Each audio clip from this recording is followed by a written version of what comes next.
আগামী নির্বাচনে এনসিপি জামায়াতের সাথে জোটবদ্ধ হয়ে নির্বাচন করতে যাচ্ছে এই ধরনের একটা খবর মোটামুটি নিশ্চিত। গতকালই অনলাইন মিডিয়াতে এই খবরটা চলে এসেছে যে আজই সম্ভবত এটা ঘোষিত হতে যাচ্ছে। এর সাথে সম্ভবত এবি পার্টিও থাকবে। কিভাবে আমরা দেখব এটাকে, এটার প্রভাব কি? এনসিপি কি ভেঙে যেতে পারে? সত্যিকার অর্থে এরকম একটা সম্ভাবনা কম হলেও আছে।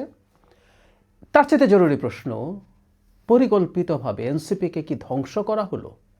কারা করলো, কেন করলো? এনসিপি বা কেন এই পথে গেল? এনসিপির সাথে জামাতের আলোচনা চলছে এবং সেটা প্রায় ডিসাইসিভ পর্যায়ে চলে গেছে। এই ধরনের আলাপ গত ৩-৪ দিন থেকে আসছিল। কিন্তু যেটা হয়, জনাব তারেক রহমান যেহেতু দেশে ফিরেছেন, তার বিভিন্ন কর্মসূচিকে কেন্দ্র করে মিডিয়াগুলো যৌক্তিক কারণেই সেটা নিয়ে ব্যস্ত ছিল। ফলে এনসিপি জামাতের জোট নিয়ে খুব আলোচনা হচ্ছিল না। সর্বশেষ আমাদের সামনে আসলো এবং গতকালে বেশ কয়েকটা খবর। এর মধ্যে সবচেয়ে সিগনিফিক্যান্ট খবর সম্ভবত এটা যে এনসিপিতে কেন্দ্রীয় কমিটি 30 জন সদস্য জনাব নাহিদ ইসলামকে একটা চিঠি দিয়েছেন, যে চিঠিতে তারা খুব শক্ত ভাষায় জামাতের সাথে যাওয়ার বিরুদ্ধে সতর্ক করছেন। এবং মিস তাসনিম জারা, তিনি মনোনয়নপত্র কিনেছিলেন, নির্বাচনের ক্যাম্পেইন করছিলেন, ক্রাউড ফান্ডিং করেছেন, অনেক কিছু দিয়ে বেশ আলোচিত হচ্ছিলেন। তিনি স্বতন্ত্র নির্বাচন করার ঘোষণা দিয়েছেন।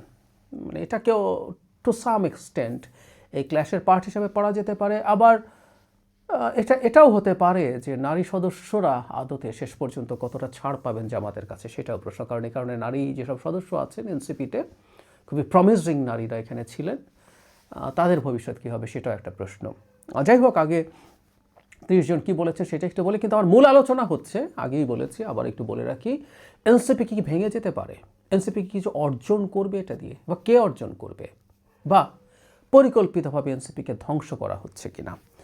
30 নেতা চিঠি যেটা দিয়েছেন সেখানে তারা লম্বা অনেকগুলো কথা আছে, আমি অল্প দু একটা জায়গায় একটু পড়ি। জুলাই গণঅভ্যুত্থানের পর বিগত 1 বছর ধরে জামায়াত ইসলামী তাদের ছাত্র সংগঠন, ছাত্র শিবিরের বিভাজনমূলক রাজনৈতিক কর্মকাণ্ড, অন্যান্য দলের ভেতরে গুপ্তচর বৃত্তি ও স্যাবোটাজ, এনসিপির ওপর বিভিন্ন অপকর্মের দায় চাপানোর অপচেষ্টা ইত্যাদি ইত্যাদি বলছেন, অপপ্রচার করছেন। অনলাইন ফোর্সের মাধ্যমে এনসিপি ও ছাত্র সংগঠনের নারী সদস্যদের চরিত্র হননের চেষ্টা, সর্বোপরি ধর্মকে কেন্দ্র করে সামাজিক ফ্যাসিবাদের উত্থানের আশঙ্কা দেশের ভবিষ্যতের জন্য অশনি সংকেত হয়ে উঠছে। সো এই ধরনের কঠোর শব্দ ব্যবহার করছেন। 71-এ তাদের স্বাধীনতা বিরোধী ভূমিকা, গণহত্যায় সহযোগিতা, এটার প্রসঙ্গ এনেছেন।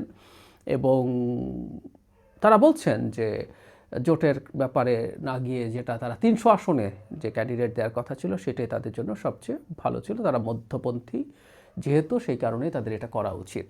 খুবই কঠোর ভাষায় লেখা। আমাদের পরিচিত মানুষজন আছেন এই 30 জনের সিগনেচারের তালিকায়, তবে টপ যে লিডারশিপ, একেবারে যাদেরকে আমরা টপ মোস্ট মনে করি, তাদের কারো নাম এখানে নেই। তারপরেও যে বলছি যে সিগনিফিক্যান্ট লোকজন আছে। তাহলে এটুকু বলতে পারি যে জামায়াতের সাথে যাবো কি যাবো না কে কেন্দ্র করে দলের মধ্যে কোন দল শুরু হয়েছে। যদি 30 সংখ্যাটা তাদের কেন্দ্রীয় কমিটির টোটাল সংখ্যার তুলনায় খুব বেশি না, তারপরও এটাকে কেন্দ্র করে এরা বেরিয়ে যান কি না, বেরিয়ে যেতে পারেন বলে মনে হলো আমরা যে ধরনের কঠোর ভাষা এখানে দেখলাম, তাহলে দলটা ভাঙনের মুখে পড়ছে, এটা বলা যেতে পারে। এমনকি যারা ফর দ্য টাইম বিং চুপ করে আছেন, তারাও যে সবাই জামাতের সাথে যাওয়া পছন্দ করছেন আমি সেটাও মনে করি না। কারণ এনসিপির জামাতের সাথে যাওয়া নিয়ে যথেষ্ট বিরোধিতা ছিল, কিন্তু এনসিপির মধ্যেই প্রো জামাত এলিমেন্টস ছিল। এবং আমি প্রায়ই মনে করি, আমি সত্যি এটা মনে করি, অনেক দিন বলেছি, প্রত্যেকটা দলে জামাতের লোকজন বসে আছে, তারা জামাত হিসাবে পরিচয় কখনো দেবে না। তারা আগেও কখনো জামাত বা শিবির করেনি, কিন্তু দে আর প্ল্যান্টেড। এই যে এখানে তারাও বলছেন দলের ভেতরে গুপ্তচর বৃত্তি, এই জিনিসটা শুধু এনসিপি না, এটা বিএনপিকেও এক বিরাট শুদ্ধি অভিযান চালাতে হবে। আমি নিজে পার্সোনালি এক্সপেরিয়েন্স করেছি, বিএনপি যাদেরকে বিএনপি লোক বলে মনে করেছে আদতে এরা জামাতি। সো এই কাজটা করতে হবে। যাই হোক, যে কথাটা বলছিলাম, অ্যাপারেন্টলি মনে হচ্ছে তাদের মধ্যে থাকা জামাতের যে অংশটা সেটাই জয়ী হতে চলেছে। কিন্তু এর কিছুদিন আগে 2 সপ্তাহের মতো সময় হবে, একটা জোট হয়েছিল, তৃতীয় জোটের মতো দেখাচ্ছিল। এনসিপি ছিল, এবি পার্টি ছিল, রাষ্ট্র সংস্কার আন্দোলন ছিল, যারা একত্রিত হয়ে সংস্কারকে মূল ফোকাস করে, ওইটার জোটটার নামও এই ধরনের সংস্কার দিয়েই কিছু একটা ছিল। কিন্তু না, শেষ পর্যন্ত সেটা হলো না। এনসিপি চলে গেল, এবি পার্টিও সম্ভবত যাবে, আর রাষ্ট্র সংস্কার আন্দোলন জামাতে জোটে যাচ্ছে না, এটা আমরা নিশ্চিত থাকতে পারি। এবি পার্টি অনেকেই সাবেক জামায়াত ইসলামী, সাবেক ছাত্র শিবির, তাদের এক ধরনের শক্ত ঝগড়াঝাটি দেখা যায়, কিন্তু শেষ পর্যন্ত তারাও আবার এদের সাথে জোট করলেন। That's interesting. সেই জন্য অনেকে একটা সময় যে বলতো এই দলটা আদতে একটা ভিন্ন পরিকল্পনার পার্ট, এটা ঠিক জামাতের চাইতে এটা খুব আলাদা কিছু না, কেউ কেউ এই প্রশ্ন আসলে করতে পারেন। এটা অসম্ভব না। যাই হোক, এনসিপি বা অন্যরা এখন কী যুক্তি দিতে পারে জানি। কেউ কেউ পত্রিকার সাথে নাম প্রকাশে অনিচ্ছুক হয়ে কথা বলেছেন।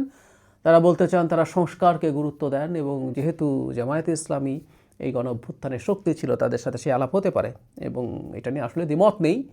যে ধরনের সংস্কারের আলাপ আসছে, যেগুলোতে বিএনপি কিছু কিছু জায়গায় নোট অফ ডিসেন্ট দিয়েছে, খুব শক্তভাবে প্রতিবাদ করেছে, সেগুলোর অনেকগুলোতে জামায়াত এবং এনসিপি একই রকম চিন্তা করেছে। সুতরাং এটাকে তারা সামনে আনতে পারে, কিন্তু মানুষ আসলে দিনের শেষে এটা কীভাবে দেখবে না, আসলে দেখবে এটা আসনের বার্গেইন। এনসিপি সম্পর্কে যেটা সোশ্যাল মিডিয়ায় ছড়িয়ে পড়েছে, মেন স্ট্রিমেও খুব বেশি আসেনি তা না, 30টা বা 50টা কতটা সিট পাবে, কতটা ছাড় পাবে, বা ফিনান্সিয়াল সাপোর্ট পাবে কিনা নির্বাচন করার জন্য জামাতের কাছ থেকে, এই আলাপগুলো চলছে। আসলে বিএনপির সাথে তারা আলাপ খুব সাকসেসফুল হয়ে ওঠেনি।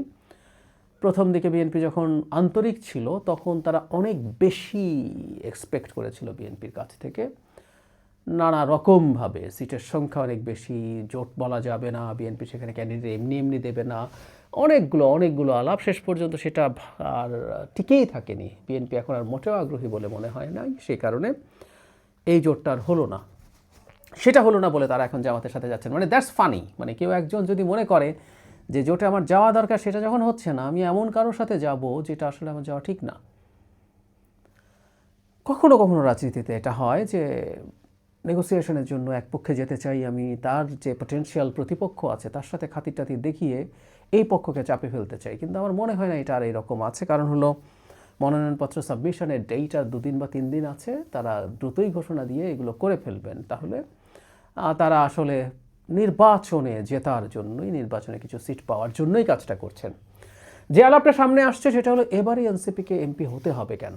তারা যদি এই জোটটা যেটা করেছিলেন বা এককভাবে যদি নির্বাচন করতেন, তারা কিছু পার্সেন্টেজের ভোট যদি পেতেন, তাহলে সেটা তাদের ভবিষ্যৎ রাজনীতির জন্য খুবই পজিটিভ হতে পারত। এটা আমিও মনে করি। বিএনপি সরকার গঠন করবে, এটা আমি 100% কনফিডেন্ট প্রায়।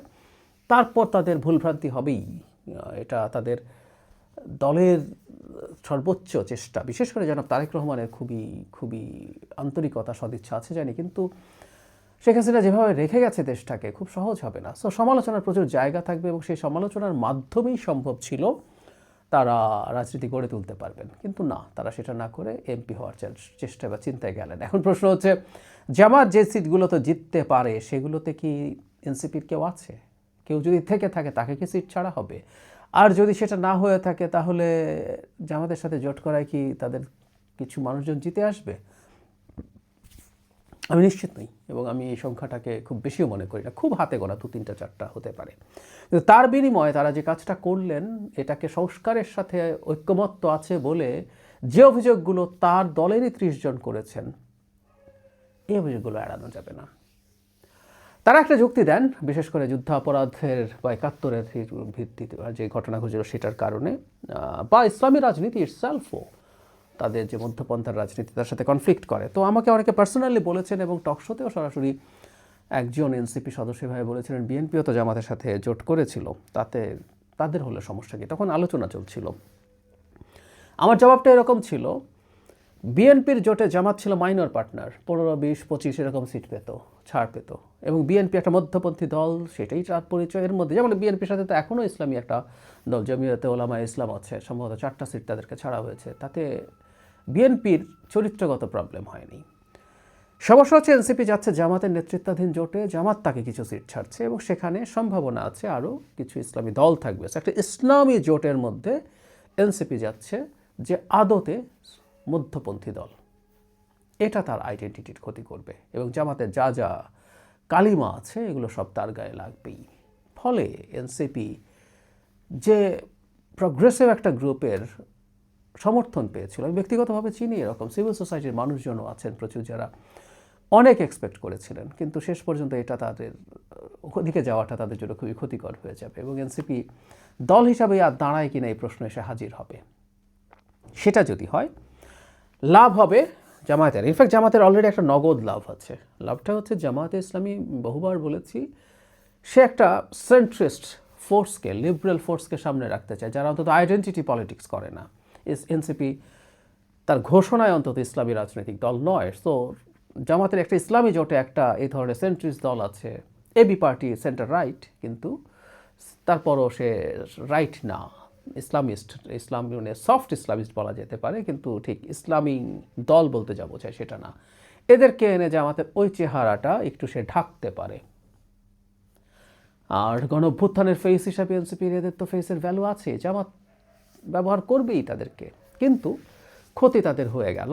এনসিপির কথা বলছি, তাদের যদি ক্ষতি হয়, লাভ জামাতের আরেকটা আছে দীর্ঘমেয়াদে, মধ্য এবং দীর্ঘমেয়াদে বাংলাদেশে আরেকটা রাজনৈতিক দলের উত্থান হবে যেটা বিএনপিকে চ্যালেঞ্জ করতে পারবে। সেই ঝুঁকি শুরুতেই নষ্ট করে দেওয়া গেল। আমি বলছি না এনসিপির অনেক সম্ভাবনা আছে, তাদের আসলে যেভাবে শুরু করেছেন সেটা খুব ভালো কিছু হয়েছে বলে মনে হয় না, কিন্তু তারপরও সেই সম্ভাবনাটা বাকিটাও শেষ হয়ে গেল।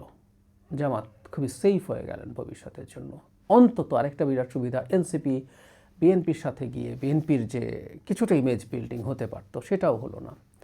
সো জামাতের প্রাথমিকভাবে বেশ লাভ হলো, এবং জামাত সম্ভবত পরিকল্পনা করে, আমি প্রায় বলি জামাতের লোকজন আসলেই আছে এনসিপিতে, যাদেরকে আমরা জামাতি হিসেবে চিনিও না, তারা বসে বসে এই ধরনের কাজ করেছে এবং এই পরিকল্পনা করে এনসিপিকে একরকম গিলে খাওয়ার পরিস্থিতি তৈরি করেছে। এটাতে খুবই খুবই ক্ষতিকর হয়ে গেল। আমি মধ্যপন্থী দল হিসাবে এনসিপির মধ্যপন্থা বহুবার বলেছি, এদের ডিফাইন করে তাদের রাজনীতি সাজানো দরকার, কিন্তু তারা সেটা করেননি। তারা আখেরে জামাতের সাথে অ্যালাইন্ড হয়ে, জামাতের অনেকে এই আলাপটা করতেন কিন্তু অনেক আগে থেকে, যে তারা আসলে জামাতেরই একটা B team, C team, D team কিছু একটা, এরকম একটা কথা বলতেন। এর কারণ হচ্ছে শুরুর দিকে প্রচুর জামাতের লোকজন তাদের প্রোগ্রামগুলোতে জনশক্তি সরবরাহ করতো, এইসব বিবেচনায় এরকম আলাপ টালাপ এসেছিল। সেটা আরও গেড়ে বসবে, এবং বাংলাদেশ এখন আসলে স্পষ্টভাবে দুই ভাগে ভাগ হয়ে আগামী নির্বাচনে যাচ্ছে। একটা সেন্ট্রিস্ট লিবারেল প্রো ৭১ ফোর্স এবং একটা right to centre right to right and extra far রাইটদের একটা গ্রুপ, যারা এক ধরনের অ্যান্টি 71। এখানে এনসিপি এখানে বসে প্রো 71 কথা বলে আসলে খুব লাভ হবে না। সো বড় রাজনৈতিক মেরুকরণ এনসিপির জন্য একটা ডিজাস্টার বলেই আমি বিশ্বাস করি।